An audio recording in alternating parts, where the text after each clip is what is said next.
మేషరాశి వారికి కుజుడి యొక్క సంచారము, ఈ స్తంభనము మూలకంగా ఎలాంటి ఫలితాలు ఉండబోతున్నాయి అనేటువంటి విషయాన్ని విశ్లేషించి తెలుసుకుందాం. మేషరాశి జాతకులకు ప్రథమంగా అంగారకుడు 26 ఆగస్టు నుండి 20 అక్టోబర్ వరకు మిథున రాశిలో సంచరిస్తున్నాడు.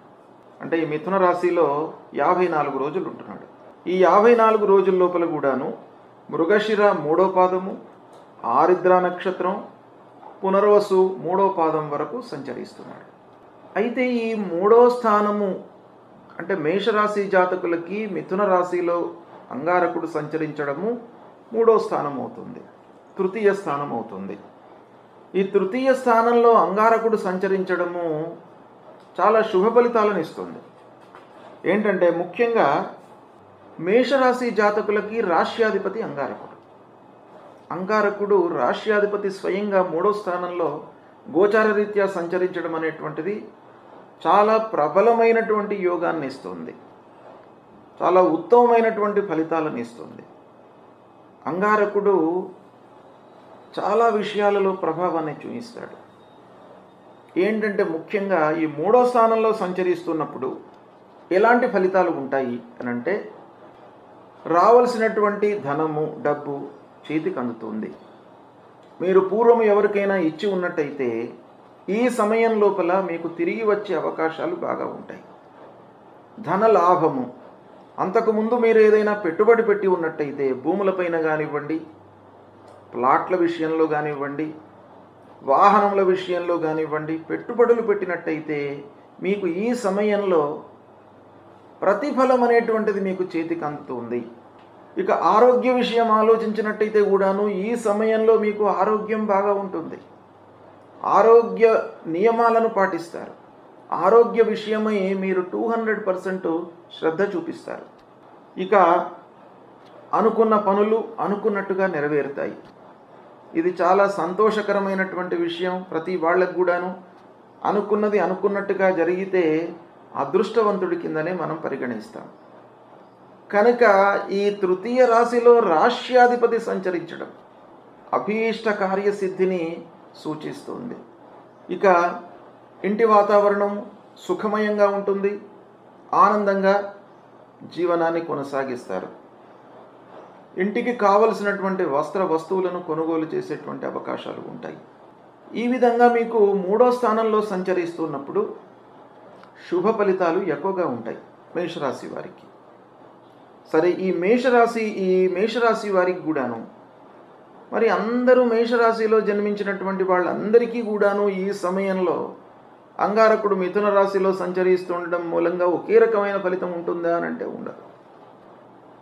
దాన్ని మరి మనం ఎలా విశ్లేషించాలి అని అంటే, మేషరాశిలో కూడాను అశ్విని నక్షత్రంలో పుట్టిన వాళ్ళు ఉంటారు, భరణి నక్షత్రంలో పుట్టిన వాళ్ళు ఉంటారు, కృత్తిక 1వ పాదంలో జన్మించినటువంటి వాళ్ళు ఉంటారు. అయితే ఇందులో మనం దీన్ని ఎలా విశ్లేషించాలి అని అంటే, అశ్విని నక్షత్రంలో పుట్టినటువంటి వారి విషయం ఆలోచించినట్టయితే మళ్ళీ మిథున రాశి నుండి 26 అక్టోబర్ రోజున కర్కాటక రాశిలోకి ప్రవేశిస్తున్నాడు. ఈ కర్కాటక రాశిలో ముఖ్యంగా మనం ఆలోచించినట్టయితే ఎన్ని రోజులు ఉంటున్నాడు? 91 రోజులు ఉంటున్నాడు దాదాపుగా. అంటే మేషరాశి జాతకులకి ఈ కర్కాటక రాశిలో సంచరిస్తున్నటువంటి సమయం ఎలా ఉంటుంది? మేషరాశి వారికి 4వ స్థానం అవుతుంది, అంటే అర్ధాష్టమ స్థానం అవుతుంది.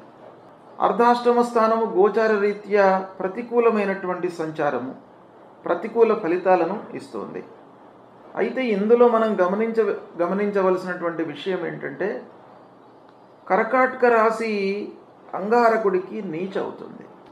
సాధారణంగా నీచలో ప్రయాణిస్తున్నటువంటి గ్రహకు బలం ఉండదు.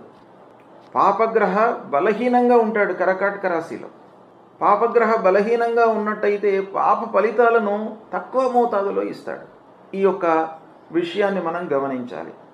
రెండవ విషయం ఏంటంటే, రాస్యాధిపతి అయినాడు, రాస్యాధిపతి 4థంలో ఉన్నాడు. ఈ కాంబినేషన్ చూసినట్టయితే కొంతవరకు యోగదాయకంగానే ఉంటుంది. అయితే ఓవరాల్గా మనం చూసినట్టయితే అర్ధాష్టమ స్థానంలో సంచరిస్తున్నటువంటి సమయంలో మేషరాశి జాతకులకి పూర్తిగా ప్రతికూలంగా ఉండకుండా రాష్ట్రాధిపతి ఎప్పుడైనా కూడాను శుభ ఫలితాలనే ఇస్తాడు కనుక సంచారం అనేటువంటిది మేషరాశి వారికి కొంత కలిసి వస్తుంది. అయితే కొన్ని విషయాలలో జాగ్రత్తలు తీసుకోవాలి. ఏంటంటే ముఖ్యంగా ఈ అర్ధాష్టమ స్థానంలో సంచరిస్తున్నప్పుడు మానసిక ఇబ్బందులు, ప్రశాంతత లేకపోవడము, ఇంటి వాతావరణము అనానుకూలంగా ఉండడము, అంటే అనవసరమైనటువంటి చర్చలు, ఆలోచనలు, ఇంటిలో భార్య, పిల్లలకు, కుటుంబ పెద్దలకు చిన్న చిన్నపాటి ఆరోగ్య సమస్యలు ఇలాంటివి ఉద్భవించేటువంటి అవకాశాలు ఉంటాయి. తర్వాత పెట్టుబడులను కూడా మీరు జాగ్రత్తగా చేయాలి ఈ సమయంలో. ఇకపోతే కొన్ని విషయాలలో మనకు పనులు అనుకున్నవి అనుకున్నట్టుగా జరగకపోవడం మూలకంగా మానసికంగా భయాన్ని పొందేటువంటి అవకాశాలు ఉంటాయి. కనుక వాటి నుంచి దూరం కావడానికి, విముక్తి కావడానికి మీరు ఎఫర్ట్స్ ఎక్కువ పెట్టాలి.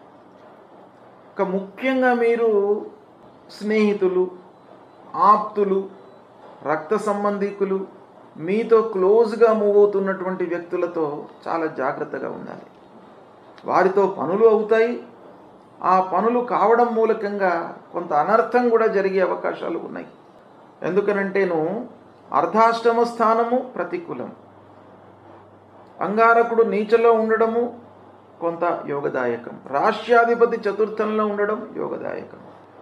కనుక ఇలాంటి మిశ్రమ ఫలితాలు ఉండే అవకాశాలు ఉన్నాయి. కాబట్టి మీరు కొన్ని విషయాలలో జాగ్రత్తలు తీసుకోవాలి.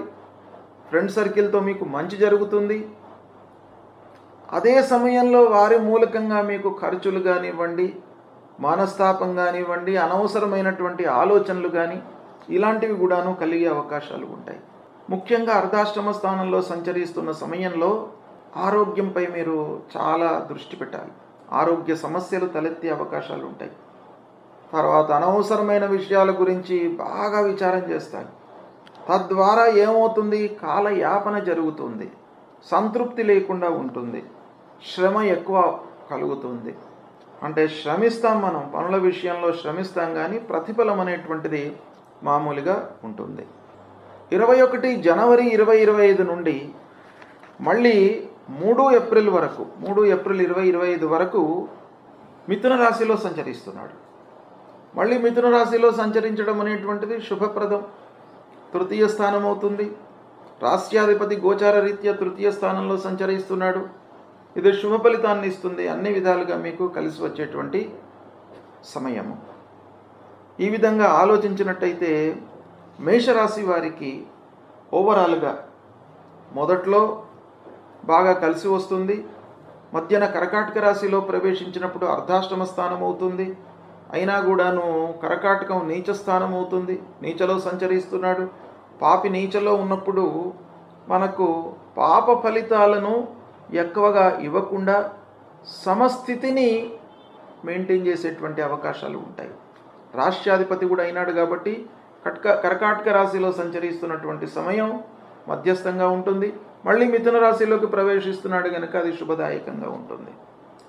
ఓవరాల్గా మనం చూసినట్టయితే ఈ మేషరాశిలో అంగారకుడి యొక్క సంచారం మూలకంగా మిథునము తర్వాత అర్ధాష్టమంలో సంచరిస్తున్నాడు. ఈ అర్ధాష్టమ కాలం లోపల కొన్ని పరిహారాలు చేసుకోవడం మంచిది. ఏంటంటే మొత్తం జాతకం అంతా కూడాను, ఫలితం అంతా కూడాను అంగారకుడి మూలకంగానే జరుగుతుంది అని మనం విశ్లేషించలేము. కానీ అంగారకుడి యొక్క ప్రభావం కూడాను ఒక రవ్వ మీ పైన ఉంటుంది కనుక అంగారకుడి విషయంలో పరిహారం చేసుకోవడము ఉత్తమం. ఏంటంటే అర్ధాష్టమ స్థానంలో సంచరిస్తున్నాడు కనుక ఏం చేయాలి, అంగారకుడి విషయంలో మనకు తొందరపాటు నిర్ణయాలు తీసుకునేటువంటి అవకాశాన్ని ఇస్తాడు.